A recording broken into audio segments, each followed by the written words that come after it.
महाकालेश्वर ज्योतिर्लिंग के बारे में। यह ज्योतिर्लिंग मध्य प्रदेश के उज्जैन नगर में है। शिप्रा नदी के तट पर स्थित प्राचीन काल में इसे उज्जैनी के नाम से जाना जाता था तथा इसका एक और नाम है जिसे अवंतिकापुरी भी कहते हैं। महाभारत, शिव पुराण एवं स्कंद पुराण में महाकाल ज्योतिर्लिंग की महिमा का पूरा विस्तार से वर्णन किया गया है। इसकी कथा इस प्रकार है। प्राचीन काल में उज्जैनी के राजा चंद्रसेन राज्य करते थे। वह परम शिव भक्त थे। एक दिन श्रीकर नामक एक 5 वर्ष का गोप बालक अपनी माँ के साथ उधर से गुजर रहा था। राजा का शिव पूजन देखकर उसे बहुत विस्मय और कौतूहल हुआ।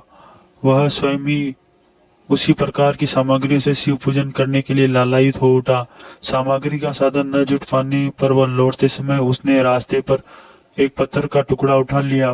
घर आकर उसी पत्थर को शिव रूप में स्थापित कर चंदन, पुष्प आदि श्रद्धा पूर्वक अर्पित करके पूजा की। माता भोजन करने के लिए बुलाने आई, किंतु वह पूजा छोड़कर उठने में किसी प्रकार को तैयार नहीं हुआ। अंत में माता ने झल्लाकर पत्थर का वह टुकड़ा उठाकर दूर फेंक दिया।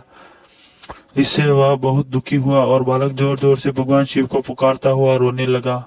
रोते रोते वह अंत में बेहोश होकर वहीं गिर पड़ा। बालक की अपने प्रति यह भक्ति और प्रेम देखकर भगवान भोलेनाथ प्रसन्न हुए। बालक ने जैसे ही होश में आकर अपने नेत्र खोले तो उसने देखा कि उनके सामने एक बहुत ही भव्य और अति विशाल स्वर्ण और रत्नों से बना हुआ मंदिर खड़ा है। उस मंदिर के अंदर एक बहुत ही प्रकाशपूर्ण तेजस्वी ज्योतिर्लिंग खड़ा है।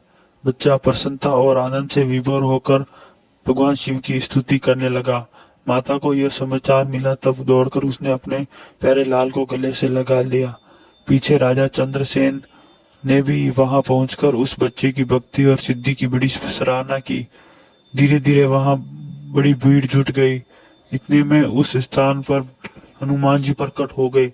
उन्होंने कहा, मनुष्यों, भगवान शंकर शीघ्र फल देने वाले देवता में सर्वप्रथम है। इस बालक की भक्ति से प्रसन्न होकर उन्होंने इसे ऐसा फल प्रदान किया है जो बड़े बड़े ऋषि मुनि करोड़ों जन्मों की तपस्या से भी प्राप्त नहीं कर पाते। इस गोप बालक की 8वीं पीढ़ी में धर्मात्मा नंद गोप का जन्म होगा।